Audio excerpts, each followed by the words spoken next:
welcome back to my Matters podcast with Nate and myself, Darwin. Today we have special guest, recently black belt promoted, Devin Stevens. How you doing, sir? Slushie. Yeah, that's right. That's Doing right. great. Yeah, That's your Slushie, name. Street Beefs, check it out. Yeah, just started training full time, so a lot of being broke, but it's totally worth it. So I'm loving it. Loving it. How did the slushy come out? The nickname. Well, I didn't know going up to Street Beefs you had to have a nickname. And when they put me on the spot to choose, I just saw someone drinking a slushy. So it's like, slushy. I'll go with that. Fits my personality. I'm built like a slushy, so no one, expected me to go out there and win. So it was worth it. What you call? You are ice cold, like ice in your veins. That's the That's right. slushy. Yes, I'll give you a brain freeze. Yeah, can you tell us a little bit of yourself? Your beginnings. Yeah, for sure. So growing up, I lived with my mom, and we were pretty like low class, broke, and I would go to my dad's on the weekends, and I thought he was like a demigod. He's built like a brick house, like he's built different, and I've seen him, fight and do jiu-jitsu, and I just wanted, to be like him, but I was from like the outside looking in. So I didn't get to move in with him when I was 12, till I was 12. And that's when I really got into jiu-jitsu. And honestly, other than jiu-jitsu, I've never had really any other hobbies. I never played football, never played baseball, never played any of that. I wrestled from the time I was 6 all the way through ninth grade. And obviously that helps a lot in jiu-jitsu. And other than that, I'm kind of a nerd. Not a smart one, but like into nerdy things like Star Wars, Game of Thrones, crazy stuff like that.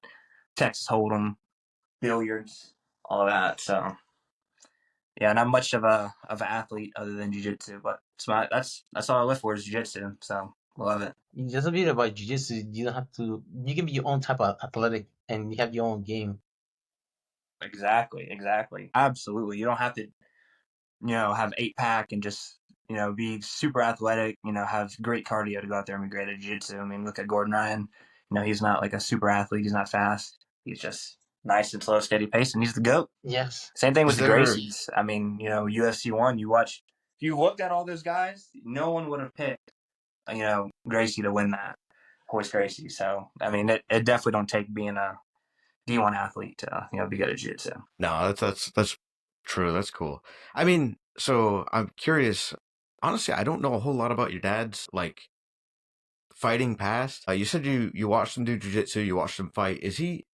I mean, he's obviously very good at jiu-jitsu. Is that what caught your eye? Is that why you got so deep into jiu-jitsu? Because your dad did that primarily, or like I don't know his striking background at all. He's actually, believe it or not, 6th-degree black belt in karate. He got that. Wow. Doing it a whole 4 or 5 years, how karate works. But yeah, so he was a, karate black belt, and under my uncle on my mom's side, my mom's brother. And that's how he ended up meeting my mom and having me. But his first MMA fight, he actually lost. He just went out there and he just knew karate and wrestling because he wrestled too, and got destroyed. And as a bouncer, he punched someone in the mouth, and the guy's 2 front teeth got stuck in his knuckle. And I believe one of them's still in there today, and he almost lost his hand. So it kind of took away his right hooks and everything. And that's how he ended up discovering jiu-jitsu, and it worked for him. He won the rest of his fights. And I thought it was amazing. He took people down with ease and got on top, submitted them, kneeing them. It was awesome. So yeah, being on the outside looking in, I didn't really get to see his training much as a kid. I just saw the results, and I wanted to do, whatever he did. So that's how that played out. Crazy stuff. That's really cool. Yeah, and also you said about like the Gracies. Also, Helio wasn't that big of a guy either. Helio No. Gracie. Yeah, very small guy. Yeah, Very and he small used to have guy. a Yeah, I lot of was actually the challenges. other day. Yeah, I was actually the other day watching Gracie challenges, hidden footage ones, and it was crazy. They go into like kung fu schools and beat up all the guys. I mean, that's awesome. I wish we could do that. Like every off day, every Monday, I wish we could go to True Taekwondo, just challenge them, bring more people to us. You know what I'm saying? Yes, give the true essence of self-defense. Yeah, no kidding. I definitely think jiu-jitsu is the best martial arts for self-defense. Maybe not as much in MMA anymore, because if you're a good striker and a good wrestler, you just need to know a little bit of jiu-jitsu to be good in MMA. But for self-defense, we're primarily the only martial arts that knows how to fight off our backs and get on the ground. So all we got to do is get someone down, and it's a wrap. I mean, Joe Rogan talks about it all the time, and it's very true. It's very true. It's Absolutely. Absolutely. You do what you want with them. You can hold them down until the cops get there. I mean, it's amazing. With no harm done. Put someone in a gift wrap and you can just hold them there and be safe. It's amazing. On that note, have you seen the Gracie's new method of holding people down? You must have by now. I haven't seen that. It's the tie-up method. When they got two guys, they I don't know how to describe it. They wrap them up, and they were doing challenges where they would put some mats down out in public and just have random people come up and be like, "Hey, $100 we can hold you down. Like, you can't grab this gun, this toy gun that they put right by him or something like that." And they hold them down. It's really funny to see. I have not seen that. I'm gonna have to check that out though. But it's a new system they're trying to teach cops now. Is that Henner? What's up? Is that Henner or Gracie? I believe yes. It's one of the brothers who goes out and sells stuff all the time. Okay, I know it was the old one, old Gracie's videos or something like that. No, this is new stuff. Okay, yeah, new stuff. Yeah, that's probably why I ain't seen it yet. I've been watching all the old stuff. Okay, yeah. It's crazy. Oh man, kind of getting off topic. In the world of a lot of cloud things going on, they have information available. It's easy to just put out shit. And for example, trying to defend yourself when somebody has in your car and grabs your seatbelt, try to show you, trying to push the car seat Try back. to push the seat back, yeah, nice and slowly. Yeah, those things don't work as those videos show. Yeah, no, definitely not. Yeah, those McDojo videos, I love them though. I can't lie. They are. That's America's funniest videos for martial arts. For real, though. There's one with Steven Seagal, and he's very serious about it. This ain't a McDojo thing. He's talking about why Aikido is the best martial art, and he's in a jiu-jitsu school, and someone asked, what if we go in and take you down? And he's like, well, you won't be able to take me down because as soon as your head goes down, you're going to be dead. I'm like, what? There ain't no way. Let Nicky Rod take you down and see if you kill him. He was a sheriff at one point, right? Who? Steven Seagal. He used to have a show that he was like a for real sheriff in a county. He was arresting people and stuff like that. I think it was Oklahoma or something like that. Wow, I can't remember. Yeah. That's news to me. I didn't know that. Where was it? Because I remember there used to be videos about him. One of those Spike TV or one of those real TV, True TV or something like that. They used to have a show about him being a sheriff. That's crazy. I didn't know that. I didn't know sheriffs could have ponytails. Yeah, just the neck cape. I think it was a sheriff in New Mexico. That's what it was. New Mexico. In 2013. That's pretty recent. Yeah, it wasn't in his prime either. That's what he. I wonder if Anderson Silva kick got him that position. Remember when he knocked out Vito Belfort? Yeah. The spider. Yeah. He was up at Renzo's. Anderson Silva. He was up at Renzo's when I was up there. So I got to say hit him though. How was that experience there at Renzo? Oh man, that was great. The training up there is different, man. Jake Shields rolling with him it was the hardest roll of my life. The way John would do it, it was always starting in a bad position. And I remember Jake started on my back, and I had my chin down, but he didn't even try to go under my. He just went over my nose, cross-faced, and just pulled as hard as he could for 8 straight minutes. That's what that was, and I was so mad. But what am I going to do to Jake Shields? Get up and try to fight him. It was awful. And then rolling with, Gary Tonin and Gordon Ryan, they remember me. They actually knew my name and got to roll with them a little bit. And you know how you're rolling and you accidentally knee someone or injure someone? Man, I felt so bad. It was the worst I've ever felt. I accidentally pinned my knee on Gary Tonin's fingers, and he kind of did it like this, and he was training for a fight. I was like, oh, no. No, I cannot be the reason. I felt so bad. He was fine. All he did was this, and he kept rolling. It just hurt my feelings so bad. But, yeah, the training up there was different. I've been up there 3 or 4 times, and it was different, man. The way, at the morning class, I was there at, 8 o'clock in the morning. There's, 200 people on the mats. It is crazy. And the thing about it is, there's too many people. John can't walk around like at a small school and like help everybody. So if you don't know what to do, you just gotta ask someone who looks like they've been there a while. And it was crazy. He shows the move twice, and it shows 3 moves, and then you do positional rounds, full sparring rounds. It's crazy. It was awesome. I stayed at Is my that the blue aunt's in Jersey. basement? Is it what? The blue basement? Yeah, the blue basement. Yeah, yeah. I missed it. I wish they were still there. I'd go up there more often, but because I had family in Jersey, I took the train every morning at 4 o'clock to get to New York just to train there, and it was amazing. And then guys like the ones the media picture as the bad guys, like DJ Jackson, he was up there and he was like the nicest person ever. He walked up and down Manhattan with me and everything, and I was like a big fanboy, and that like meant a lot. And Craig Jones was up there. I got to roll with him a couple times. Isaac Michelle, Ethan Kroenstein, Damian Anderson. Got to roll with all those guys. Except Nicky Rod. He was there. But while John was teaching, everybody was so quiet and focused. Except Nicky Rod. He was in the back, like pacing, punching himself, smacking himself. I was like, I'm not rolling with that guy. And that's before anyone knew who he was, too. It was crazy. So I avoided Typical rolling with him. wrestler. Yeah, for real. So I avoided rolling with Nicky Rod, but I got to roll with the rest of the squad, and it was amazing. Fun fact: first Gordon Ryan seminar was at Section A. I believe it was. I'm like 90% sure his very first seminar, at least for sure outside of New York and New Jersey, was at Section 8 MMA, August 2015. So we can always, he pulled up too, like the next time he came down, he was wearing the Section 8 rash guard representing, and that was awesome. That really changed the game for me. So Is that when you got into the heel hooks?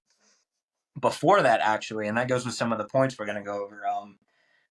Like in 2015, we went up. Dad took me up to New York to do a private lesson with Eddie Cummings, who he don't compete no more, but he was the greatest leg. I still consider him the greatest leg locker of all time. That's all he did. It wasn't he hadn't won an EBI or anything yet. He had competed in one, and I've never seen anyone throw my father around the way Eddie Cummings did. And he showed us the basic ankle lock, the basic heel hook, and for 1 hour of a private lesson. And I was a white belt, and I came back down to the gym, and I started leg locking purple belts and brown belts, and I was like, oh my gosh, this is what I want to do. I'm ahead of the game now. I'm going to beat everybody. And then it was like a month later, Gordon Ryan came down and did the seminar. But amazing. Yeah. And this was like 19-year-old Gordon Ryan, too, like 150, 60 pounds kid who, no one would look at me scared. Now you'd look at him and be terrified. But back then, he was just like a 19-year-old kid. And it was Clean crazy. face. He didn't have a beard Yes, back then. baby face. Yes, it was wild. Nicky was there. Nicky Ryan. That was awesome. That is funny. It does seem like even still a lot of the like leg entanglements are the bane of the upper belt's existence. It's funny how it's kind of stayed true. I mean, it's fading out because, I mean, you have to learn them, right? But absolutely. Now you have to learn them. Yeah, back then, people didn't really know how to defend them, so. Yeah, exactly. I mean, it was the kryptonite, Yeah, exactly. Jiu-Jitsu is always evolving. It's always evolving. So right now they're kind of dying down, but not with. Well, you say they're dying down. I feel like they're not as people aren't finishing with them as much, but I think it's because you have to know how to defend them now, or you get finished. You know what I mean? Absolutely, you're not going to be able to compete very long if you don't. Exactly. Yeah. And then even now, like through guys who are known for top wrestling and passing, they're even sitting back for leg locks now when the passing game ain't working and upper body submissions. Like it's like what an armbar was in the 2010s. And before that, like you got to know how to defend an armbar if you're going to do jiu-jitsu. Now you got to know how to defend a heel hook and a straight ankle lock and a knee bar and a toe hold now too, if you're going to compete for a long time. So got to know it now. The crazy thing about it, like there's new moves every time because the heel hook going to Achilles and then Aoki as well. Like they just like put together moves that you're like, okay, I know how to defend this, but then you get put in a bad position. It's like, oh shit, I'm in a different move now. How the fuck do I defend this now? Exactly. I still don't even know how to defend the Aoki lock. That one's crazy. Yeah, we were just working on it the other night. I got caught in it by accident. We were going over something else, and somebody got me in that because we were working on Achilles ankle lock, and I got my heel out. And somebody was cranking my foot, and I was like, "What is this? My foot is stuck. I can't get it out." I know that there was a real. Then the next time you came, you took your wrestling shoes off, so never again. Yeah. Yeah. Dude, they got all the grip in there when they got my wrestling shoes Yes. Oh on. yeah. Oh, absolutely. So on my street knees fight, my last one, I heel hooked that dude who had tennis shoes on. I mean, just couldn't resist. He was just giving it to you from the start. He was gonna Yeah. try to kick my Can't hide face the in, but ankle. no, you can't. There ain't no heel slipping. So Yeah, once you get like the 90 degrees on the ankle and you just torque, it's game over. Because there's yes, no it getting out of is. there. Yeah, absolutely. I feel like socks too would even be better than shoes if someone for some reason just had socks on. I think that would be. I think that would help. It's like that's why when I compete, I always wear a long sleeve rash guard. It sticks more. Like if you start getting sweaty and you're in short sleeve, they can heel slip a lot easier. But in a long sleeve, when it's sticky, I think it'd be the same thing for like a sock. I don't know. Yeah, no, that makes a lot of sense. I mean, that's why Eddie Bravo wore gi pants in that match against one of the So Gracies. Who Hoyler, was it? Yeah, Yeah, Hoyler Gracie, yeah, one of the yeah, greatest matches ever. Yeah, yeah. That was wild. I still watch that match from beginning to Yeah, end. for sure. Yeah. Like even for that time, it's still to this day high level jiu-jitsu. Mm-hmm. and No that's also No doubt. another matter guy that's a what. pioneer of the sport too. Because he has his own system, Yes. 10 planet system. Absolutely, absolutely. Submitted a Gracie with it. I mean, it ain't no joke. That's wild. You see some of those moves that they do. His system, like for example, like the twister. Very seldom do I see a vaporizer. But man, if you give somebody a vaporizer, it's game over because then he's just Mm-hmm. gone. I did it to Coach Matt one day. He's a big dude in black belt. Y'all know him. And I did it to him, but he still somehow wasn't able to armbar me. I don't know how. That was wild. I was upset. I was very sad. It's one of the down parts of jiu-jitsu. It's that veteran black belt voodoo Yeah. magic that they pull. Yes. You live by the bell, you die by the bell. Live by the bell and die by the bell. It's like That's it wild. because he like the 10 planet system. They have like their own. You know how they go around and they like to use Japanese terms, but they're like 10 planet. They use a lot of stoner language Yeah. and Like also positions too as well. For example, like the trunk position. he's got one Then called there crackhead control. He does. He got a position called crackhead control, and then the Isn't there one scorpion.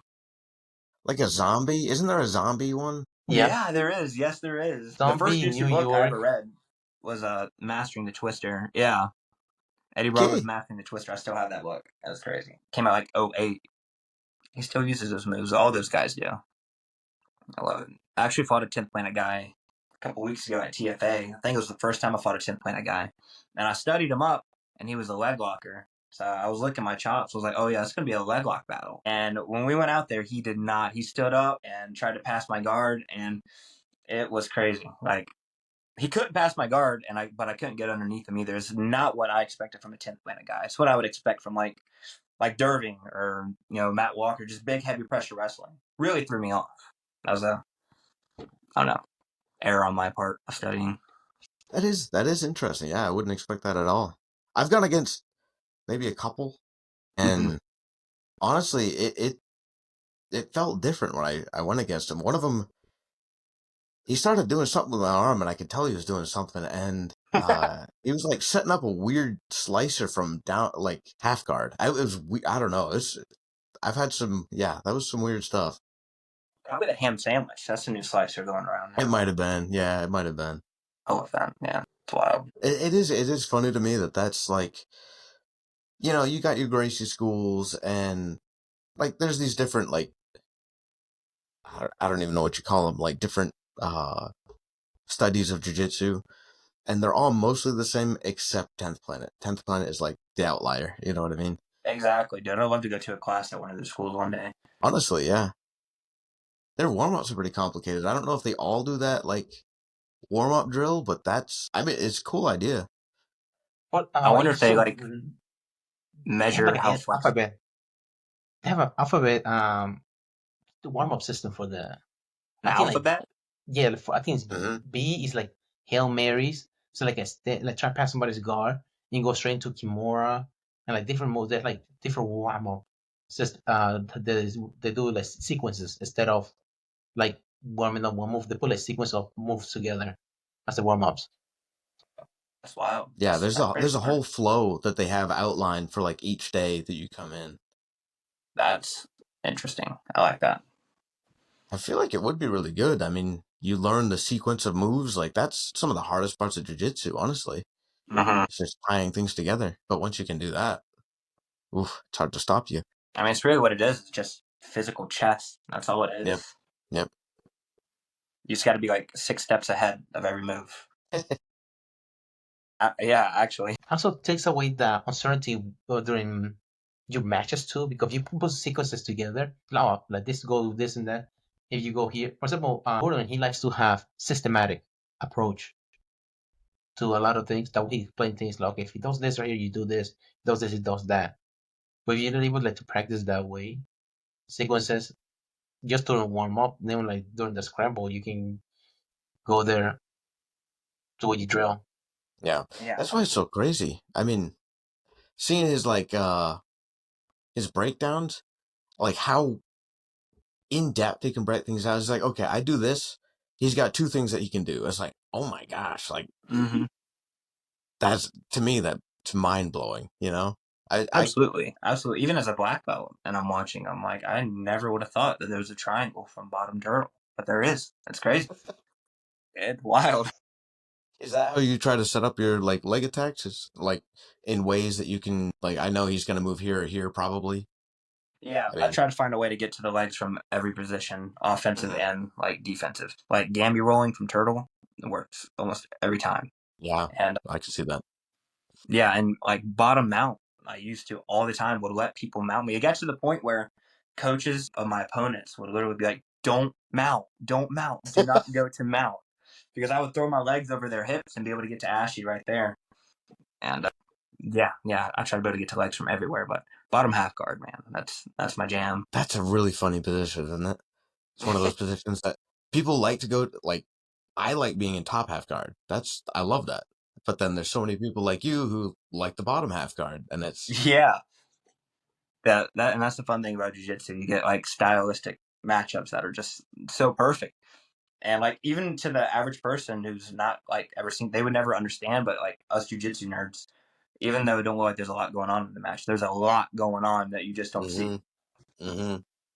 That's great. Yeah, like CJI, the first one, what's his name? Levi Jones Leary.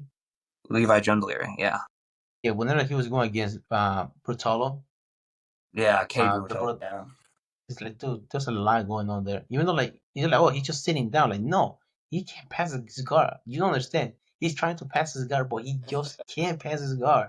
Like, it's not getting. It's crazy how some people have like those crazy guard retention. yeah. I know. I try to be one of those. Even as a big boy now, I still try to have those crazy guard retentions.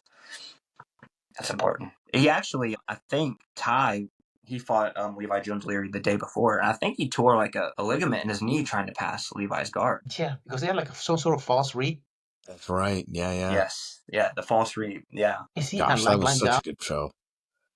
he trains under Lachlan. Yeah, and that's who I've been watching my instructional on here recently is Lachlan Giles. I'm still learning leg lock stuff, even though I've been doing them for 10 years now. Like it constantly evolves. It's crazy how that works. Isn't it crazy? Isn't so not this last ADCC, but the ADCC before that, didn't one of the Rotolo Bros beat Lachlan Giles via Okay, did with an armbar? armbar. To see them just struggle so hard against a student, that I don't know, that's so cool to see. Exactly. I mean, you learn. You learn from your teammates. Like Mm-hmm. if Dervin goes against someone and I watch it, and then that's gonna help me know what to do and what not to do. Yeah, that's crazy how that works. That armbar was sexy too. Like I It watched that was. match all the time. Came out of nowhere.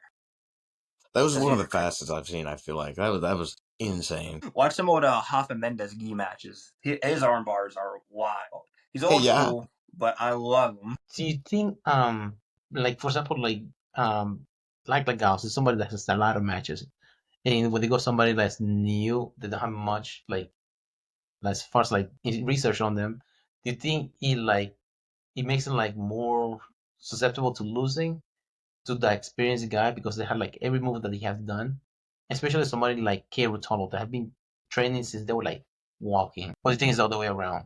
I think it's the other way around. Guys like Lachlan and Eddie, those are guys that like what they're gonna do, and most people cannot stop it. And that's how I try to be. Like, everyone knows I'm going to sit down and try to leg lock them. And, if you win, congratulations. But if, you don't, you still win. Like, that was the thing about Eddie. Everyone knew he was going to leg lock him and that he was going to try to leg lock him. And he did, like, 90% of the time. Until we get to that EBI match with Gio Martinez. I don't know if you saw that, but he got Gio in a leg entanglement. And Gio literally would grab his foot and put it behind his head. Like, who does that? 10th planet guy. That's 10th planet guy. You try to get to my legs, you have to go through my head. Yeah, dude. It was wild, man. So yeah, I said it the other way around. And then there's guys like Ruotolo who can do anything. They can sit down and play guard if they wanted, but they choose not to. When what's his name? Jason Nolf? Is that his name? That did CJI? Yep. The wrestler. Ty could have sat down and just jiu-jitsu'd him. But instead he wanted to challenge himself and wrestle him. That's crazy. I'd never do that. That's wild. I respect it. At one point, he catch him in that, was it a triangle? That he almost went out at the end of the second period. Yeah, second round. He got that, like, reverse north-south, like, triangle. He was on bottom north-south and locked up a triangle. That's crazy. Right against the wall. And he had a calf slicer with it. He was locking up the calf like that. That was wild. Props to Jason for just, like, not tapping. Yeah. I think he's only a blue belt, Jason. But he's a 2 or 3 time national champion wrestling. Oh, man. I'm interested to see Gable Stevenson and Craig Jones. Yeah. See how he does. I don't know if he has any ground game. Although he was in the same camp with John Jones and Gordon Ryan for his last fight. I don't know how he will, how fast he'll be able to pick up the submissions against Craig Jones. Not fast enough, but if anyone can help him out, to Gordon Ryan. I have an idea. Only way Gable will be able to win, shows up with a gold medal around his neck. Kryptonite. Yeah, Craig's done. Hey, Craig's done. Second place immediately. Yeah, he'll just give up, man. That's his kryptonite. Gold. Show up with his Olympic gold medal. For 5 years straight at just local tournaments, I would always do the absolute division, and I always made it to the finals. Naga, New Breed, for 4 years in a row, and always lost in the finals of the absolute division. So I get it ain't on that level. It's just local tournaments, but I feel the pain, man. What do you think is worse, losing early in the round or made it all the way to finals and losing it? All the way to the finals. Because you made it right there. I don't know. I mean, I don't know. I feel like losing early's got to be worse because you make it. I don't know. If you can't beat anybody, it's kind of like, wow, gosh. But then you make it to the finals. At least you beat somebody. Oh, okay. I see what you're saying now. I thought you meant in the match, losing early in the match or at the end of the round. Yeah, in the tournament, in the bracket, absolutely, I agree with Nate. Make it as far as possible. But in a match, if I'm going to lose, I want someone to just absolutely destroy me instead of losing by an advantage or something. Because then I'm more mad at myself. If someone just manhandles me, then I can't be mad at that. I just got to get better. But yeah. What do you think about, speaking of silly losses, what do you think about those IBJJF rules? People are losing because of silly stuff. For example, there was one recently I sent a video of a guy. He got disqualified because he had too much gel in his hair, and the referee fell and he had too much gel. He DQ'd the guy. Not a fan. I didn't see that. Although I will say that's pretty dumb to put. Why would you gel your hair that much before a tournament? I don't know. That to me is at a certain point you're asking for it, but yeah, I don't know. I've always been not a fan of IBJJF rules.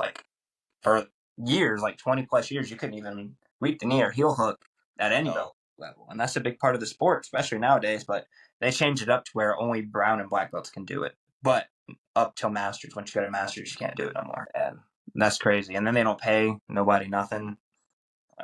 So that's why none of the big names really do it anymore. Then you saw, I think Pat Downey, he got gold at Blue Belt Worlds, and then dude wanted to fist fight him, and he fought back. And he got disqualified and banned from IBJJF. It's wild. Yeah, he's that is the ones that really get me are the. What's that? What was that? Pat Downey, when he said, how do you get kicked out of place that you already quit? I'm not going back there. I didn't go and sign up for them or be IBJJF matches. Yeah, he wasn't going back, and they still kicked him. They still banned him. Yeah, they were 2-year ban or something like that. If it was mid-match, I'd understand, but he had already won. It was done. He choked out that guy. He's some random Russian. He choked him out. He And went he woke out. up and wanted to go.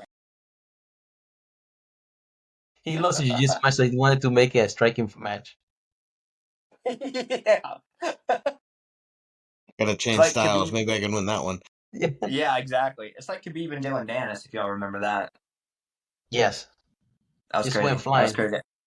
I met Dylan Dennis, and he's one of those other people, and he was one of the nicest people I ever met. He was so kind, wanted to know where I trained and everything. I met him at a IBJJF in Atlanta, and it was amazing. Him and AJ Agazarm, another guy who's like a bad guy in the media, but he was really nice too. They had a match, and everyone in that arena got quiet and just watched that match. That was really cool. But both guys were really nice in person. Which one was that? The event, like altercation, him and King Ryan. So they got into Dylan or AJ, they both had altercations with Gordon. Dylan. Their first one goes all the way back 2015 at ADCC trials. It was Gary Choden had a match against Munch. It was a Marcelo Garcia black belt too. And it was like a call. It came down to a decision, and they gave it to Gary. And then Dylan came up wanting to throw hands with everybody, the ref, Gary, and everything. And Gordon, no one knew who he was at the time. He hadn't won anything. I mean, I did from local like tournaments, but he had the Burger King crown The on. game. I just walked right up behind Dylan and kind of just stared at him like a retard. And that was the first time.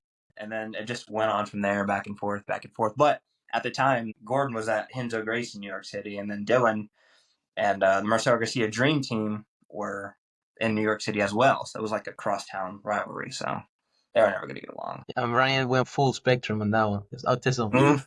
with the working crown. Yeah, he did. I started doing it too, but it was uncool by the time I started doing it. People started believing you. That way, it's wrong with you. Autism. Oh, what's like along your journey? Like, what are the key milestones? Man, let me tell you, the first one I'd say is just getting that first stripe on your white belt. If y'all remember that feeling, that for me was like so rewarding. Like for one little piece of tape, all the rolls and getting tapped out and beat up, and that just made me want to keep going. That first little piece of tape on that white belt, like I was like, okay, I'm all in. This is like a challenge. I want to go as long as I can. And then I would say training up in New York City. Like I've done that 3 or 4 times now with Eddie Cummings, and then I went back for a private lesson with Gordon Ryan and Gary Tonin, and going up there and training with the DDS for 3 months. That was a big part of my career. And then double golding blue belt no-gi pants. Like that moment, that was like to this day the best competition moment for me, because Matt Walker, a teammate of ours, he got gold at no-gi pants, and I always wanted to somehow. I can never beat him up because he's Matt Walker, but I always wanted to, have something on him. So I double golded pans, and I give him hell to it to this day. So, but I only fought one person and still double golded. But I double golded. So. There was no one in my bracket, so I got gold. And then in the open weight, there was one, and I don't know the truth of this to this day, but someone, I think Vernon Kirk, said that the guy I went against was Matt Sarah's son, because the guy's last name was Sarah. And I don't know if it was or not, but I still tell everyone that it was, because that's what I was told. And say I beat him in the finals and I did. I beat him, and that was cool. And then Dad competed too. He got second place in his division, ankle locked everyone all the way up to the finals. And John Shell, he competed up there too. So that was fun. My first ever super fight, it was on Pro Jitsu, July 23rd in 2016. My dad did a Pro Jitsu, and I really wanted to do one too. And he went through hell to get, because no one wants to see white belts roll at a super fight, but he was able to get me a match on there. And that was my first super fight win. Because I'm sure you guys know tournaments where no one really cares. Like there's 8 matches going. Like the anxiety is not as bad, but when it's quiet and all eyes are on you and your opponent, the anxiety level just, for me at least, it shoots all the way up. And being able to win my first one, that was amazing. And as far as challenges go, the biggest one was a little over a year ago now. The first time I was ever out really for a long time of training. I had a cyst like on the top of my butt, and I had to have 4 surgeries on that. And that was the long 11 months I couldn't train. Watching all my teammates go out and compete and win, and I'm just sitting at home. My girlfriend's had to plug up the hole 3 times a day, and it was so because they couldn't sew it up. So I couldn't do anything, and I gained like 60 pounds, and I've still not recovered from that, just doing nothing. And so that was the biggest challenge, man. And then having to come back immediately and be a instructor, and then I'm sitting here telling my students like I can't roll because I've been out a year. A lot of the students are new; they have no clue who I am, and they're just having to trust the fact that I'm a jiu-jitsu brown belt at the time. I hated not being able to roll, but I was still able to teach, and then I worked my way back. That was a lot. That was a lot. That was the biggest challenge, I'd say. Just injuries in general. I broke both of my thumbs like twice doing freaking spider guard, freaking big E, man. Mess your fingers up. Yeah, fingers are not. Fingers are like the cauliflower of grappling in the gi. Oh yeah. You see like some of those if you go to Masters Worlds and just look at everyone's fingers, it is just they have like 8 knuckles on each finger. Crazy, like because like all the tape that they wear too on them. Yeah, It's not so lots much of they money. would be pain free, but it was like to keep their fingers together. Yeah, 100%.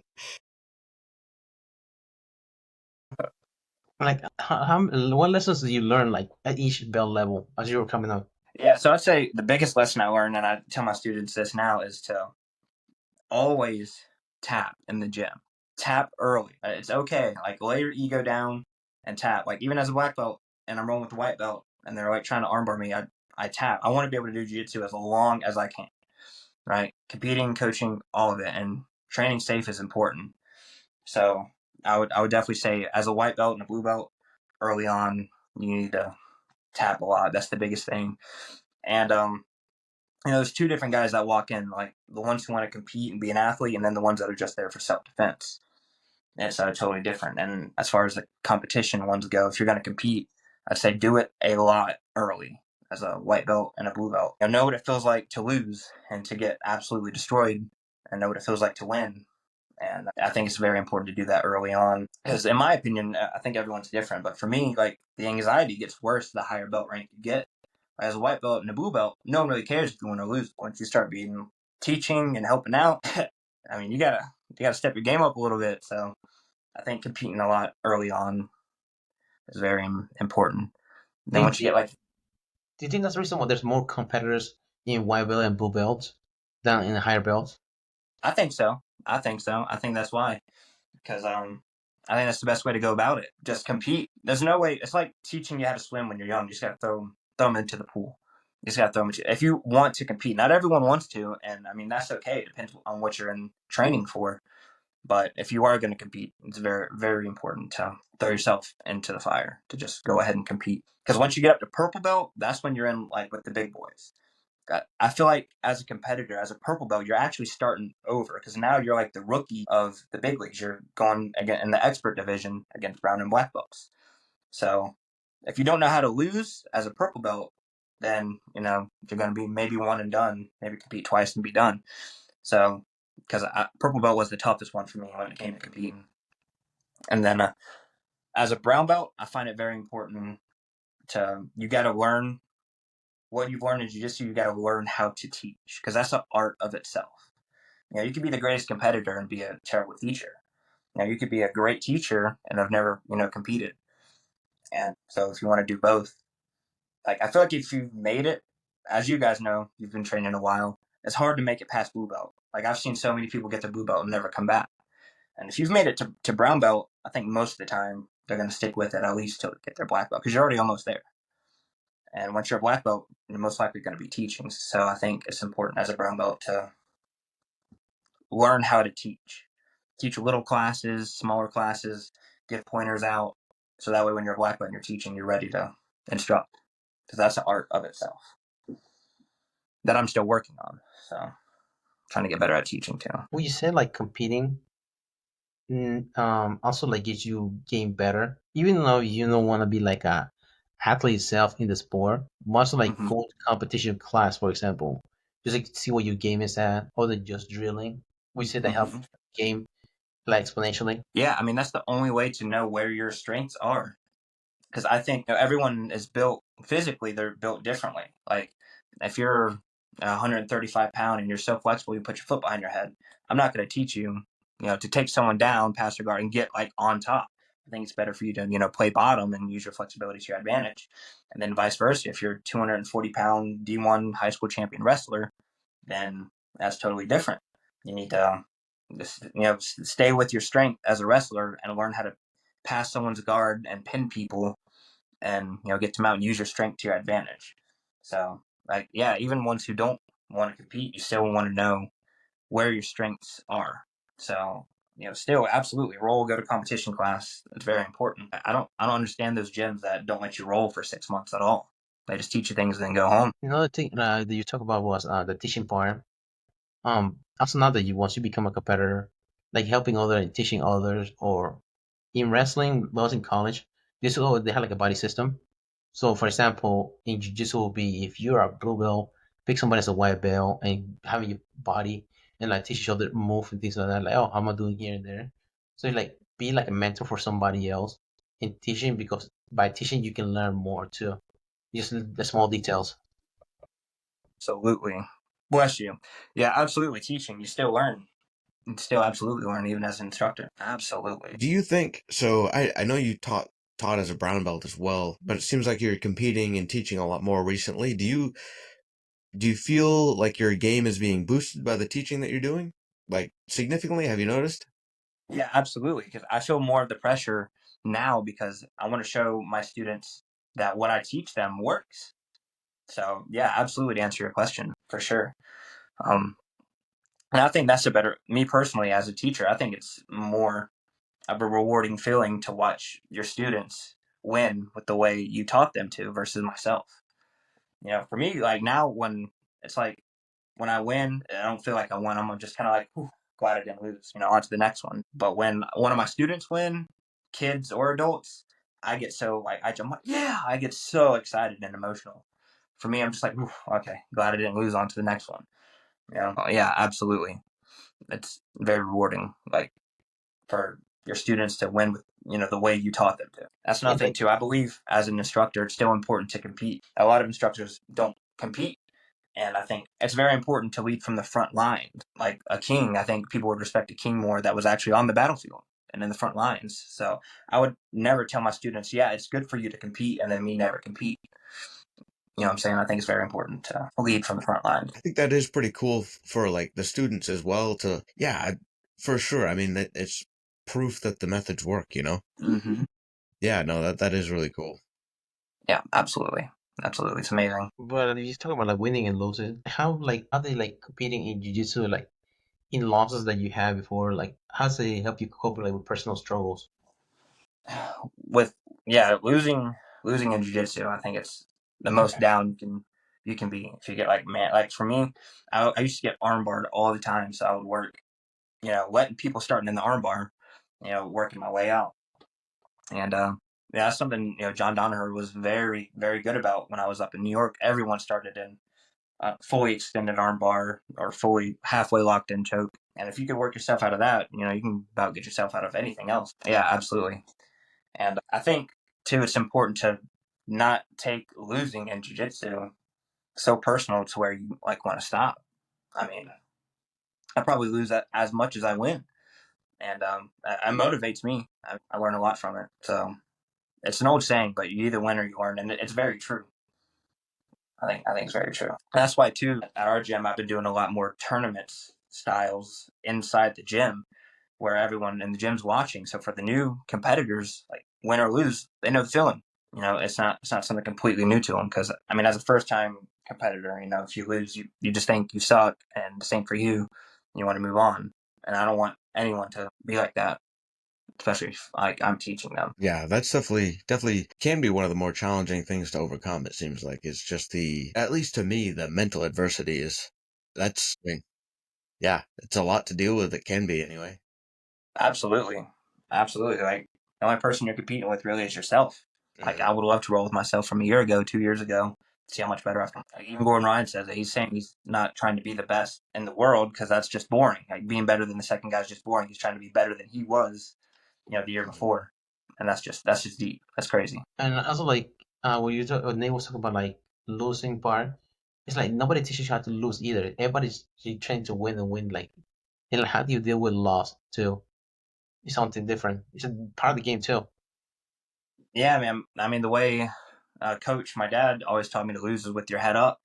Like, I remember the first time I ever lost a jiu-jitsu match was a 80cc like nationals, like an open, and 2015. I was still a white belt, of course, and I got absolutely destroyed. I was like 8-0 or 9-0, and I thought I was like the best teenage grappler ever. I got humbled really quick, and yeah, absolutely destroyed, armbar choke, and it was awful. And I thought I just sucked, but he said, no, you always got to lose with your head high.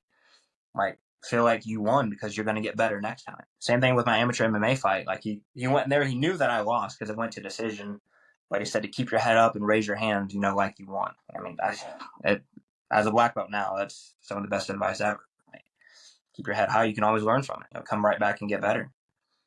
Competitions all the time. And that's another thing, too, why I say as a white belt and a blue belt, tap a lot. It's okay to get beat in the gym, and it's okay to get beat in competition. Always get better. I mean, at the end of the day, if any blue belt walks into a store, most of the time, 99% of the time, they're going to be able to beat anyone up in the store. And also in the gym, it's not a place to show how tough you are. You just have to get better in your game. Absolutely. Like, leave your ego at the door. Absolutely. That's what I say. I feel like that kind of ties into one of the other points is advice for students going through difficult times while training. I mean, I feel like the blue belt blues, the times Real. when you feel like you're plateaued, you're not increasing, you're not getting any better. It doesn't feel like it anyway. I think because getting a blue belt in jiu-jitsu is equivalent, I feel like, to getting your black belt in most other martial arts, because it takes a long time in jiu-jitsu, especially if you do it the way we do it, like IBJJF rules, and you got to at least have been a white belt for 2 years and competed X amount of times. It takes a long time. So I think for a lot of people, they feel like they've gotten their black belt and that they've done all they can do, and no one wants to wait 8 more years to get their black belt. I think that has a lot to do with it. Yeah. It does seem like blue belt was one of those. Yeah, I do remember like periods of having a blue belt, which I was a legacy blue belt. You know what I mean? I got it. So like 2 years in, I got my blue belt, and then it was, gosh, I went through 4 years of college, and then it was a year or two after. So it was like 5 or 6 years I had my blue belt. Wow. Yeah, I feel like I was a white belt for 4 years. Yep. I Oh, was a white belt. Darving, same. I know he knows the pain. Oh yeah, I was like 7 years white belt. 7 years white belt, no, never ending. I have to get a new white belt. That's how long I want. Because the other one wore out. I think too, blue belts. I think a lot of blue belts feel like that means that you're better than all the white belts, but you're still early on and you're still getting tapped by white belts, and I think that defeats a lot of people mentally and emotionally. They think, well, that's it for me because the white belts are still beat me. It's like, no, just because you got your blue belt don't mean you're better than all the white. It just means you've like trained longer. You're still early on. You're still kind of a rookie. Also, it goes the other way around too for people that are new. Like maybe like, oh, you're better than me. I will never be that good. Like no, if you put the time in, just like I did, you also will get better at the game. Yeah, absolutely. It's about mat time. You Yeah, can't come once a week and then expect to, be a black belt anytime soon. yeah. I don't know if you heard that saying that no amount of intensity will ever make up for your consistency. Absolutely. Yes, absolutely. But that's how you get hurt most of the time. You're gonna be like a weekend warrior, you just go full clip just the weekend, just get hurt because your body's not used to it. It's like, to that Dan Gable, he was a wrestler. His quote, "If you're afraid to fail, you'll never succeed." Like, that one goes deep, and it's very true. If you're scared to compete, then, if you're scared to do jiu-jitsu, if you're scared to roll, you're not going to get any better. True. It's very important. What's your usual approach to coaching in mentoring students? Yeah, and that goes back to, one, I think it's very important to pick and choose your training partners wisely. Don't go with like the spazzy people, and don't be the spazzy guy either. I think, especially with, if you're competing a lot and you've ranked up blue belt, purple belt, I think the best way to go about it is to get better, is to actually train with someone who's not necessarily new, but maybe like a blue belt or 4-stripe white belt. Like, I think that's how you get better. I think Joe Rogan actually said that recently, like choking out blue belts. I think that's how you get better. Like, if you come in and you just roll with Derving or Nate or Matt Walker and just get beat all the time, yeah, your defense is going to get great, but you're never going to learn how to set anything up. So that's like why I've always had, I guess you call it an apprentice, like someone that you teach them a lot of things, like to the side, and then roll with them a lot. And usually they'll be a little bit smaller than me, and they're not so bad to where you can do what you want with them. Like they know the basic principles of defending everything. So like when you're trying something new, like for example, I'm watching the Lachlan Giles instructional on K-Guard right now. I'm not just going to go in and just try it on Derving. I'm going to try it on some, blue belts first, half your size, and then, they're not just going to give it to you. They're going to defend it with what they know, but they're not good enough yet to where they can just absolutely stop it. So that's a way to drill and roll. Like you're doing both at the same time. You're drilling the move because you're a higher ranked unit to a lower rank, and they're giving you a lot of resistance because they're actually trying to beat you. And I think that's the way to go. That's how I teach my kids too. Like just don't go with someone that's even with you. You gotta roll people you're better than, and that also too comes down. That's mainly for the athletes. The self defense. Like people who just come in for self defense, like the ones who are never going to compete. They're an accountant with 3 kids and a wife. Wesley, we're talking about you. Wes, shout out.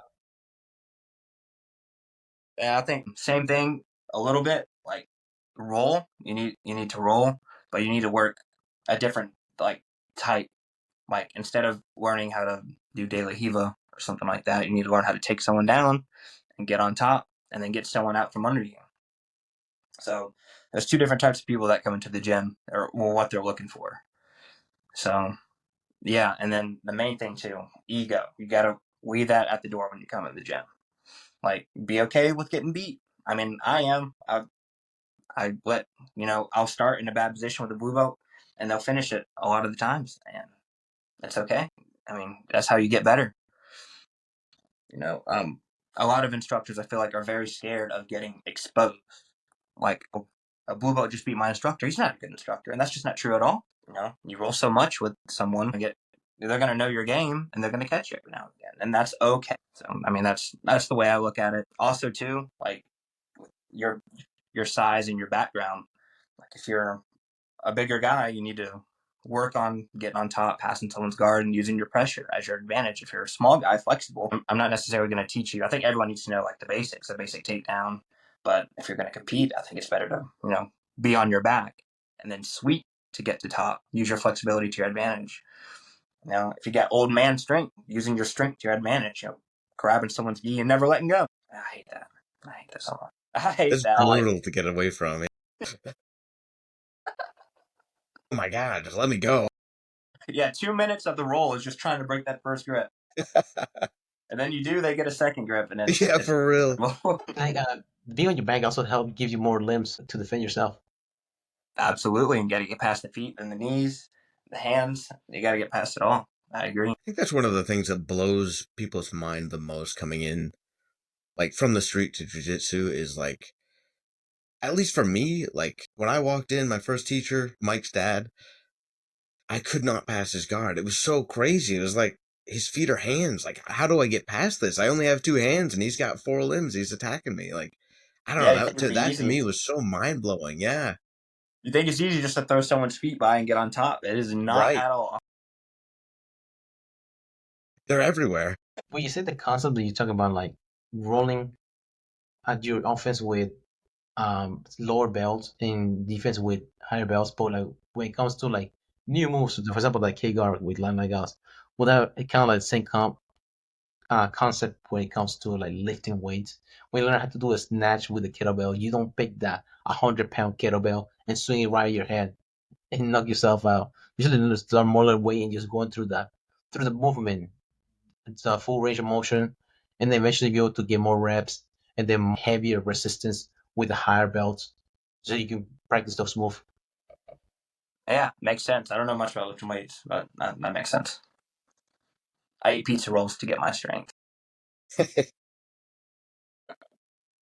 Well, yeah, like because you have to get that muscle memory going, because especially like the sport is really complex and certain moves are hard to do. But like if you like to do reps with smaller people and you start hitting, for example, do you catch me one in a ham sandwich? You come in with, so I started doing that like at the same night. Like, okay, I have to catch somebody in this ham sandwich. Yes. Gonna regain my dignity here. Yeah, I can't Yeah. believe that. You made me do a sandwich. If I'm trying to hug you and you're derving, there's something going on. I Yeah. feel myself. Something's going on. I was like, oh no, it's a ham sandwich. But like it usually would like we'll go like smaller belts. It's usually like just trying to challenge yourself. I when first started, I used to go over a move and try to hit it in practice. I was going to competition. Is the I don't know about you guys, but I should like go think about like okay, how to like hit this move. Eventually, you'll be like two different as you get better in the game. So you have like a kind of like a idea what you go for instead of just like wandering around. Absolutely. Yeah. You do one move over and over with like the same person, then you're gonna know how they would defend it, and then that's gonna lead to the next move. It's amazing. Definitely, for sure. That's one of the cool things is when you get good training partners and you go with them a lot, you learn each other's games and you have to develop your game or you fall behind. It really does. Iron sharpens Absolutely. iron is, I mean, it's very, very accurate. Absolutely. What do you think about cross training, like different gyms? Because sometimes like you said like it's good to train with new people. Also, the other side too is sometimes when you go like with somebody all the time, they like know what your defense is. So like so like you kind of like cancel each other out. What do you think about training other gyms like once a month or when you don't have a competition during the weekend, they have open mat, you're just showing up in there instead of storming the gym, but you just like go like try new partners and things like that, see how your game is compared to others. No, I think all in or nothing. I think we're having a dojo war, or we ain't doing this. No, no. Yeah, I think cross training is really good. To a certain extent, I wouldn't say go to the same place like every single weekend, because then a whole other team's gonna know your game. But absolutely, I think cross training. I think it's a good thing because I mean, after a while, I mean, all the belt ranks that stay and don't leave at blue belt, we all know each other's game, and the way everyone in your gym defends it is probably not going to be how someone you go against in a competition defends it. So I think it's very important to cross train once or twice a month to go around and I think you can do it as much as possible if you don't ever intend to compete. So if you don't want to compete and rolling in itself is safe, but you still want to know how other people would defend things. So yeah, cross training, I love it and support it very much. It's like a cheaper way of signing up for a tournament, so it's like $20 up a mat instead of paying for like a full tournament, and you'll be done out there in an hour. And then Yeah, and also you get to see like different schools how they teach stuff. Like for example, this school is more like a wrestling based jiu-jitsu. All like the jiu-jitsu, the takedowns are good, but the jiu-jitsu not good. Other schools are good in this. Like it gives you like a different perspective of how to work your game on the way. absolutely. I think too that helps me as an instructor too. If I'm running out of ideas and you go to other school, you see how they teach things, and you bring back ideas. And I mean that's how it was when I went up to New York and trained. I tried to kind of teach the way John did.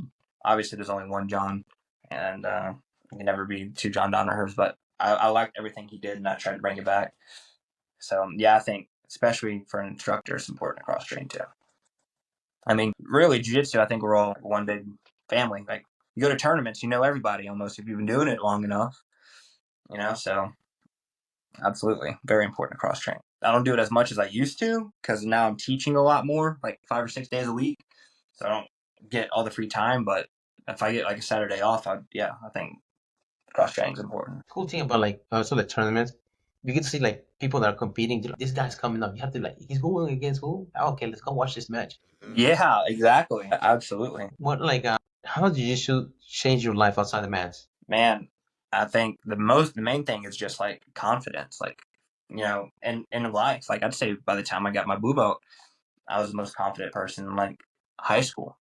It's like what could anyone else do? If you've been doing jiu-jitsu long enough, like John Donner said this once too, it's like having a superpower. You know what I'm saying? You need to be humble and like nice, and don't abuse, your power. Go out and just start fights for no reason. But I mean, I feel like I can dress how I want, do what I want, and what are you gonna do? Beat me in a basketball match? Beat me in Xbox? poker game, I could kick your ass right now if I wanted to. I think it's made me so much more confident. That's the main thing. It's funny when you try jiu-jitsu, that's sport itself. Did you look at every other things, the competition, as just like a video game of actually an end game of games? Yes, Just grappling, playing catch I death. love. Yeah, I love to watching like John Wick do jiu-jitsu. I'm like that meme, like, oh, I love that so much. Like, oh shit, he's going for a kill of a zombie. Y'all watch Reacher at all? No, I haven't. It's really good. But this is just big dude who's in the army, and he's like, badass, hand-to-hand combat and weapons and all that. But he had a rival, like this big dude, even bigger than him. He was like, I think he's the new strongest man in the world. Like it was the Mountain on Game of Thrones, that actor, but I think this guy overdid it. And he was rape choking Reacher, and the whole time I was watching the show, I was screaming like, armbar, like just armbar him. It's giving it to you. You're supposed to be this badass, and you don't know basic armbar. Man, it drove me crazy. You'd think I was watching like a Gordon Ryan match or something. But yeah. Funny you say that. I think there was actually a Fast and Furious movie where, was it Matt Walker was getting choked by Vin Diesel, and he actually did a double armbar. Really? Oh, yeah. Yep. I haven't seen all those movies. I saw the Tokyo one. I'm going to have to check that one out. Double armbar. That's like, that's another 10 Planet move. It's the Dead Orchard. Yep. Yeah. You have to figure for the shoulders, right? Yeah, right there above the shoulders on the neck. Have both arms in. Great move. Did you know that he was a purple belt? Paul Walker? Really? I believe it. I didn't know it, but I believe it. Justin Bieber was purple belt too at one time. And his training partner was Scott Eastwood. Paul Walker. They grew up together in Hawaii. Like the Eastwood, related to Clint Eastwood? Yeah, Clint Eastwood's son. Wow. He looked just like him. Wow, I did not know. That's crazy. Yeah, he got his black belt recently. Actually, Scott Eastwood. I know that guy, Ashton Kutcher. He's a black belt in jiu-jitsu too. He's a black belt now? Yeah, he's a black belt. Wow. Yeah, that's crazy. A brown belt. Yeah, and look at him like. What think about some celebrities that got like honorary belts are awarded to them? For example, like what's the name? Giselle, Brady's ex. Do you think she's a legit purple belt? Oh man, it's hard to tell. I mean, it depends on how much time they put on the mat. I'd say chances are not. Like if I was a betting man, I'd say probably not. Unless like she get extra stripes at night with her instructor. Yeah. Because that's a new boyfriend. Those don't count towards your belt. Yeah, that's a quick way to rank up. Yeah. The extent that people, like Neil said, the extent people will go nowadays for promotion. For example, like Demi Lovato, it was one of those like she had like a blue belt as well. Like I heard about her getting her blue belt and then getting her purple belt like really close together too. Like hers just wasn't, it's not just speculation, but like I'm pretty sure that she got those belts very close together. Which there's also the aspect of I'm pretty sure she like only trained with her instructor, which I'm sure it can be effective, but again, you don't get any looks at any other games, and that to me is like, I don't know, man. Like you're just not used to adapting at all, I agree, 100%. Because you're getting roles with somebody that you're paying. Mm-hmm. Yeah. You could buy a belt color easy. I think she's a Higa Machado blue belt. I'm not sure if it was true. John Jacques Machado's brother. He's a blue belt? No, she got promoted to blue belt for him. Higa Machado. Okay. Well, she's probably legit if it's. Mm-hmm. And some of those you see like, oh yeah, they're legit. For example, like Hardy, Tom Hardy. He shows up to tournaments. Yeah, Tom Hardy. Yep. Yeah. At least he does it, man. I respect that. Mm-hmm. I respect that. If you're a celebrity going out. Another guy that's like that, like I think he's legit. Is what's his name? Was Madonna's ex-husband? Michael Jackson. No, not that one. Wait, no, never mind. That was Elvis's daughter. Yeah. No, I think he was married to Madonna too for like 2 days or something like that. Claim to fame. Guy Ritchie. He's a black belt under Gracie. Guy Ritchie, that's his name, but he's a black belt under Roger Gracie. Which Okay, he's probably legit. yeah, Roger Gracie Mm. is legit. Madonna used to complain about Guy Ritchie having mats in his house because he was that obsessed with Jiu Jitsu. That's awesome. That's cool. That's cool to see. He's like he did different movies. The Covenant. Have you heard the movie? Snatch, Lock, Stock, and Two Smoking Barrels, Rock and Roller, Sherlock Holmes. He's the director for those movies. Yeah, he's probably legit then. Yeah, I'm always intrigued like how because you don't want the sport itself become like a mall karate, being like people get awarded for being a billboard of the sport. Absolutely, absolutely. I think there's exceptions though. Like Nicky Rod went from blue belt to brown belt pretty fast. Like, but he was Nicky Rod. He was out there killing it in competition. Helena Cravar right now, she was a blue belt like I think less than a year ago. And now she's a brown belt. I think there's some exceptions. She's been murdering everybody, though. It's crazy what she's been able to do. And she does it in gi and no gi. That's wild. This is You the gotta equivalent of imagine. being the equivalent of being a good pitcher in baseball and softball. Yeah, Yeah. Helena's got a match coming up against Elizabeth Clay. I'm excited to see that That'll be match. cool. Yeah, That'll be really cool, I think. Yeah, she just murdered the whole competition. Who did she lose against in ADCC in the finals? was it Theo? No, was it Theo? No. I want to say it was a Brazilian girl. Oh, I think about Helena. I mean, no, Helena, Adele. Adele's Fiona weight class though. She's not Helena. But like, it wasn't like a dominating fashion. She just got shut down Yeah, the game. yeah. She didn't get submitted or anything. I know she a couple weeks ago made it to the finals, the semifinals of the gi absolute at Pans and went against Sarah Galvo, Andre's daughter. That was a really good match, and Galvo got that one. That was a really good match. Crazy to see her go against like Maggie. What's her last name now? You know, Cyborg, like Roberto Cyborg, jiu-jitsu guy or the MMA girl? Yeah, jiu-jitsu guy. Yeah. Oh wow. Yeah. No, I didn't know she competed. Yeah, she's up there. She's high level competition, and she got destroyed by Helena. I think in was it UFC Fight Pass, something like that. Oh, the Fight Pass Invitational. Yeah. Yeah. I know what you're talking about. Yep. I didn't know that there was any relation there. That's crazy. Yeah, she's killing it, man. And she's not even an adult yet. I know. The sky's the limit for her. Just stick to it. She's gonna be the GOAT in women's. The only one that's in her way is Fiona. That's it. Yeah, I think so. But everybody else, she just dominating. Also, the coach that she has with her, in which I don't know how long. Have you heard that he's thinking about retiring? John Danaher. Yeah, he's having some physical issues.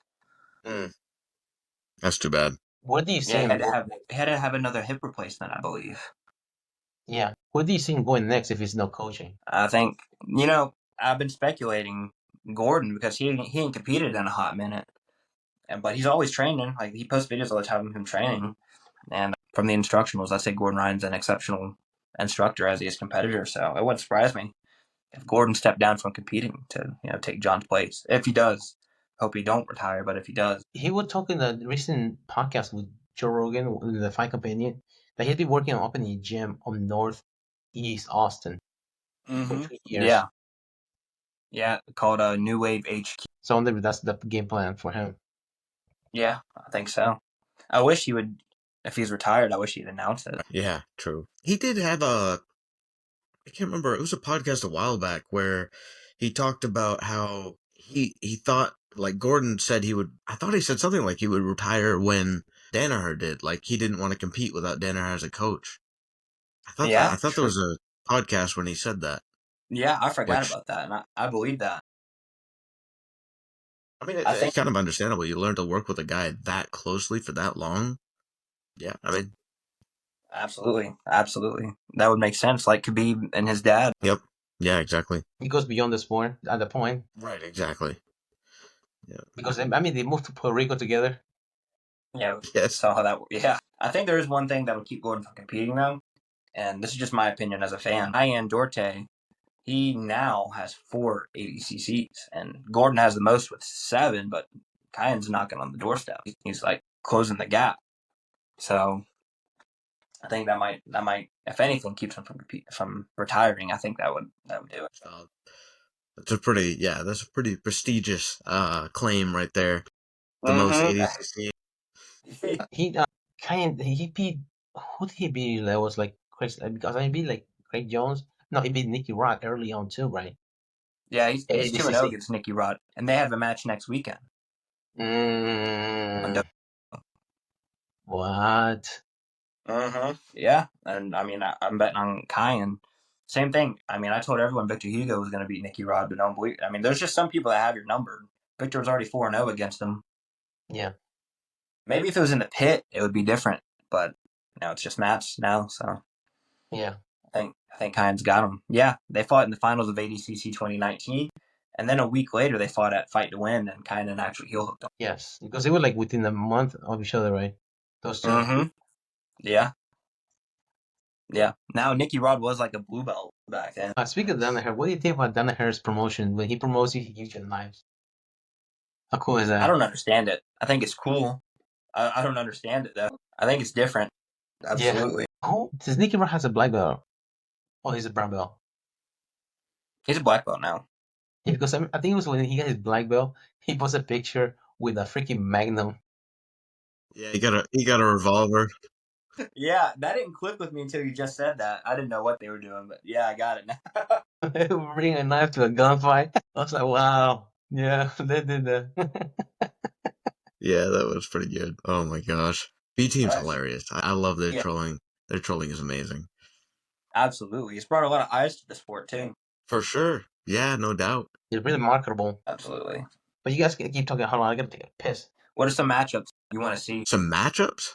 Yeah, like in ADCC CJI coming up. There's always the Nikki versus Gordon rematch. Yet again, I love to see that. I feel like that's, I don't know. Well, partially they hate each other, so I feel like that makes it kind of interesting. But Yeah, get the people what they want. yeah, no, Everyone for real. wants that. But I don't know. It's really cool to see because it's kind of like the athleticism versus the like methodical step by step approach. I don't know, because Nicky's, I don't know, he's different, he's built different. He's one of those guys that's super athletic, super good at what he does. Yeah. But then there's Gordon Ryan, which he knows the technique, he knows step by step what he's going to do. But I love that matchup. It's so interesting to see when they go against each other, Yes, it is. Yes, it is. I think that's Nicky Rod's kryptonite. Like against the pros, obviously he'd like wipe me clean off the mats, but like against like Gordon and Victor, I think those guys that do the step by step approach, I think that's like his kryptonite. Mm-hmm. Like if he's not able to overwhelm you immediately with like his movements and guard passing and get to your back, I think that's his kryptonite. I agree. I think that's a good matchup because the last time they fought on UFC Fight Pass, he actually submitted him, but the time For was out. sure. Yeah.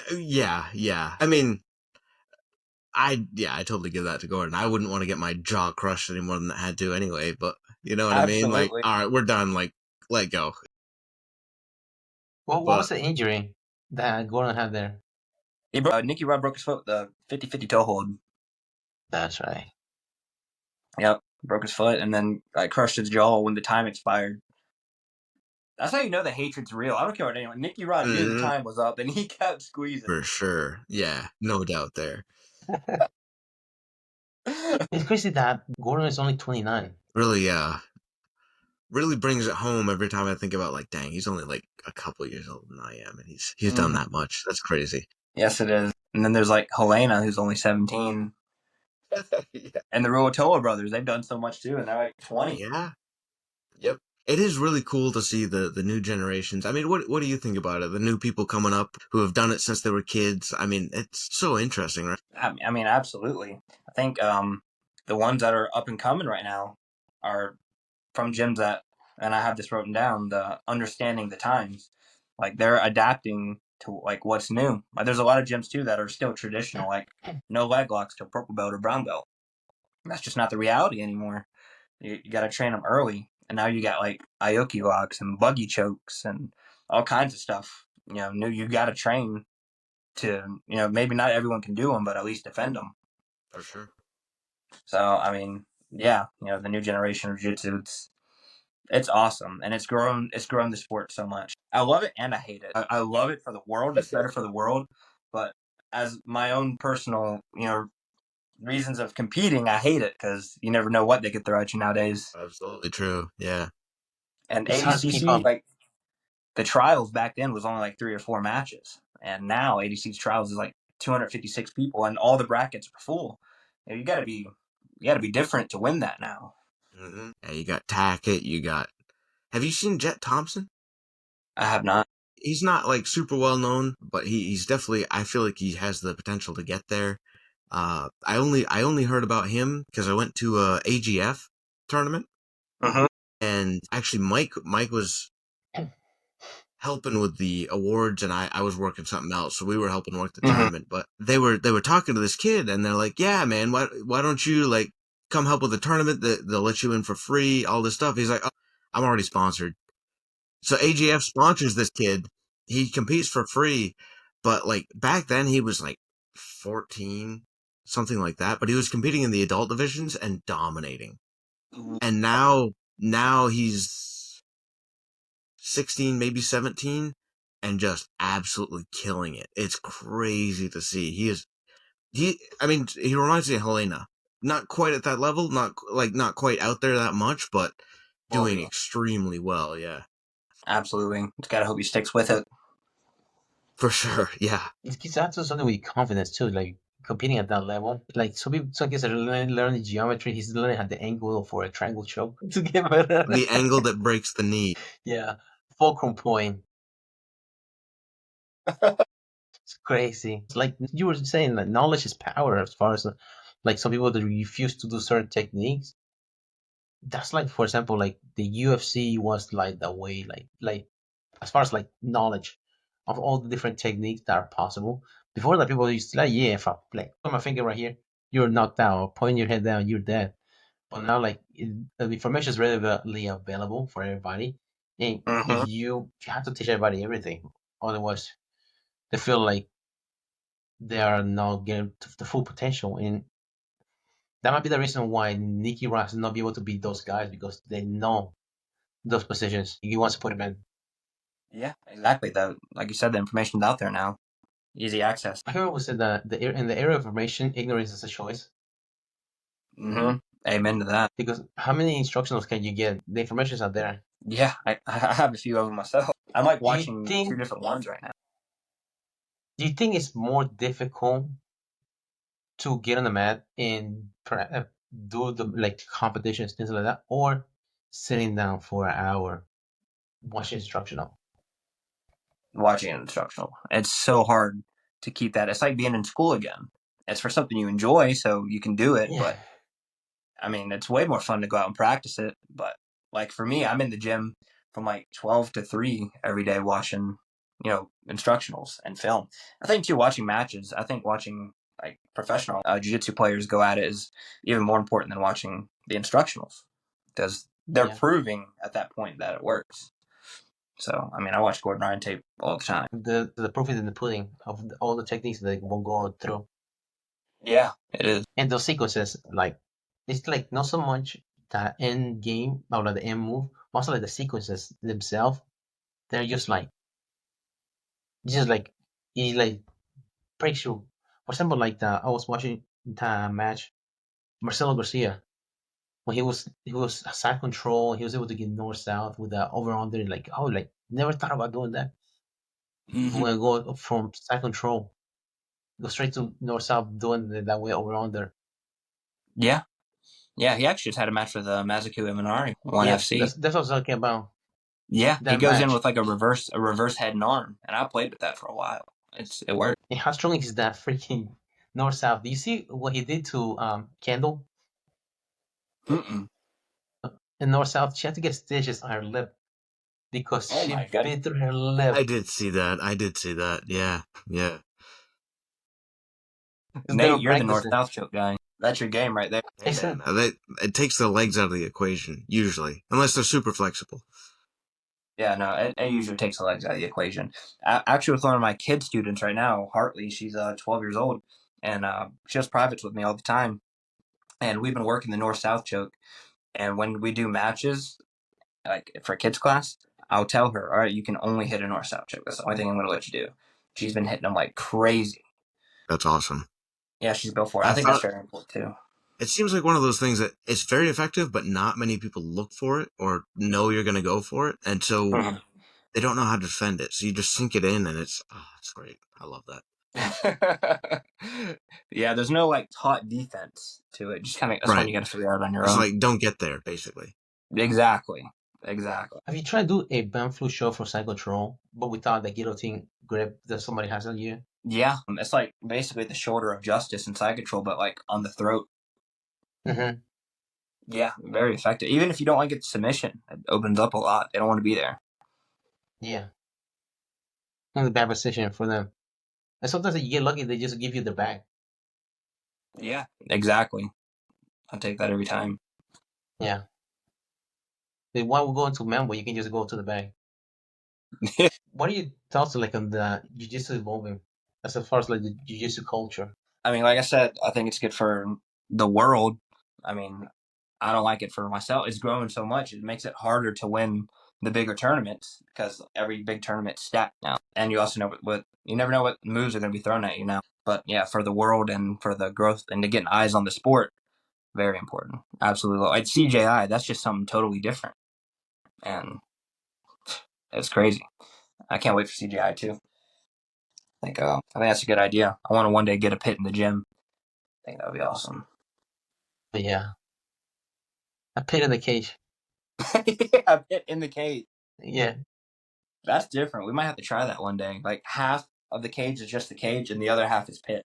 Yeah. Pit has a ceiling that's a cage. This is like welcome to Hell in a Cell. What was I telling you about? I just forgot about that. About yeah, I just lost it. But as far as like evolving on the sport, like because you have like different people that they're that's what I was gonna say. CGI too teams. What do you think about that?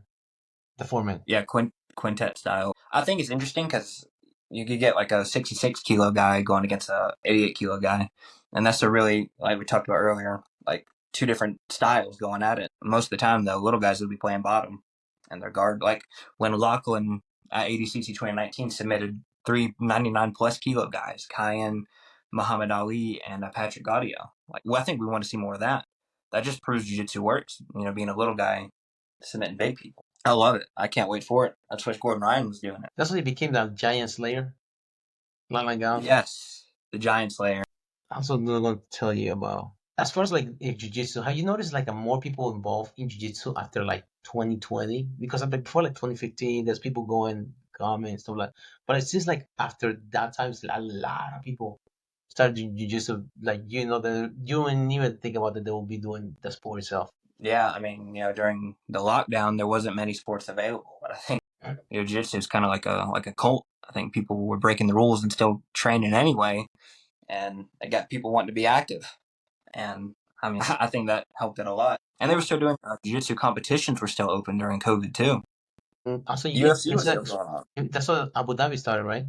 The Fight Island because of it. Yeah. That's the sport that you can get better, you can get stronger, and also you can learn all the time. But one of the funniest thing I hear from people, I will start doing jujitsu when I get in shape. Like, good wait, you don't have to be in shape. You ever see? So it's like really like fit in jujitsu. Yeah, no, you don't have to be in shape to be good at jiu-jitsu at all. It's like The first time my dad met Marcelo Garcia, he went up there to train with them, and he said Marcelo came out to shake his hand, and he had like a thing of cheese balls that he was eating. Just terrible diet. he's a freaking And killer. yeah, absolutely.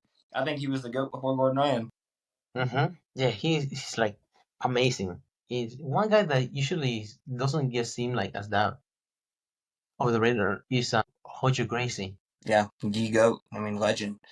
He went out the way you should go out. Like he submitted Buchecha like it was nothing. Mm-hmm. And this is Buchecha. And always moves are fundamental. Fundamental, yes. Basic collar chokes, cross collar chokes. Nothing flashy. That in itself should prove how effective jiu-jitsu is. Have you ever seen this guy Paul Craig in the UFC? I have not. I don't He watch has much. a he has a nasty guard. Like he like full guard, he can just like grab your wrist and get like wrist control. He's able to throw a triangle from there, from cigar over your arm, and then you throw the triangle over when you try to pull your arm back. Or he does other like his guard's ridiculous. He's from Scotland, I think. Wow. Yeah, that's impressive. I wish that more people would like more like that in the sport. Yeah, I know. What advice would you give to those are struggling to stay motivated in training? Well, first you need to staying motivated. You need to ask why you're lacking motivation. Like, why are you not motivated anymore? Is it like finding other interests? Is it you're getting beat all the time? I think you need to ask yourself why first.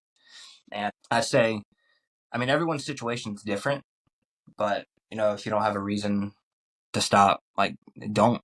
Like, jiu-jitsu is always evolving. You can always always get better.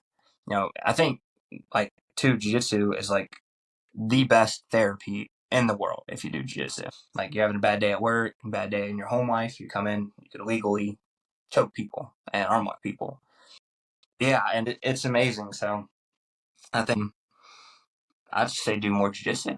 You know, like for me, the only time I ever considered quitting was in middle school. I was like 15, 4-stripe white belt, and I had my first like heartbreak. Girlfriend broke up with me, cheated on me, something like that. And I was ready to quit. I was like, having no reason to do this anymore. And then that's when my dad took me up to New York to train with Eddie Cummings, and I was like immediately rejuvenated. So like, find a reason to rejuvenate yourself. For some reason, sometimes you just feel like an abusive relationship that you have to fall in love, find a way to fall in love with it over again, even though it Yes. brutalizes you. Because you just sometimes you just need something like to spark again, like why are you doing it? Because sometimes yeah, it feels like that for me. Like man, like why like going like my going over the move, just I'm going through the motion. But it's like oh that is why just learning other things in the sport. Absolutely, absolutely. If you stay in your own realm, like I struggle with that too. Like, especially in competing, I stay in my comfort zone, like the leg locks, the knee shield. So a couple weekends ago, I went to just a local tournament, a good fight up in Boone, and I told myself I'm not going to leg lock. I'm going to go out there and try other things. And I went all the way to overtime, but I got an armbar. That was the first non-leg lock submission I've gotten since 2016. That was an amazing feeling. So yeah, finding other reasons, get out of your comfort zone, and it'll make you want to learn something new. The beauty of the sport is also everything you want is outside your comfort zone. That's how you learn moves and get better. Mm-hmm. It also it applies to your game and also in life to learn new things. Yeah. Yes. Do you have like a what's your Instagram? You have I like think Slushie Jiu Jitsu or something like that. do Yeah, you have like Slushie. any do you have any like anything coming up like you wanna advertise with us? There's a TFA May 17th. I ain't got a match for it yet, but that's the next for sure competition I'm doing. I'm 0-3 at TFA for some reason, so I got to get a win. Got to get a win at TFA. Go to South Carolina. Yeah, because I was the main event, and then I lost, and then I was the co-main event, and then I lost. So I keep going down on the card. So I gotta get my way back up. I'm gonna be in the parking lot by the time it's over with. Oh, shout out to Avery. Yeah. Well, yeah, man. Do you have any questions, Nate? Good on my end. Well, thank you for joining us today on a Monday night. Yes. Thank you for having me. Thank you for having me. I got to get up in a little bit to teach morning class. Yeah, well, thank you again for Absolutely. coming Thank y'all again. so much. It was good to talk to you. Good Yeah, talking to you. yeah. Just so you can tell people, just share. We have like where we are streaming Spotify, YouTube, Amazon Music, iHeartRadio, and iTunes. Well, thank you again. Till next time, Bad Matters Podcast. Absolutely. Later, guys.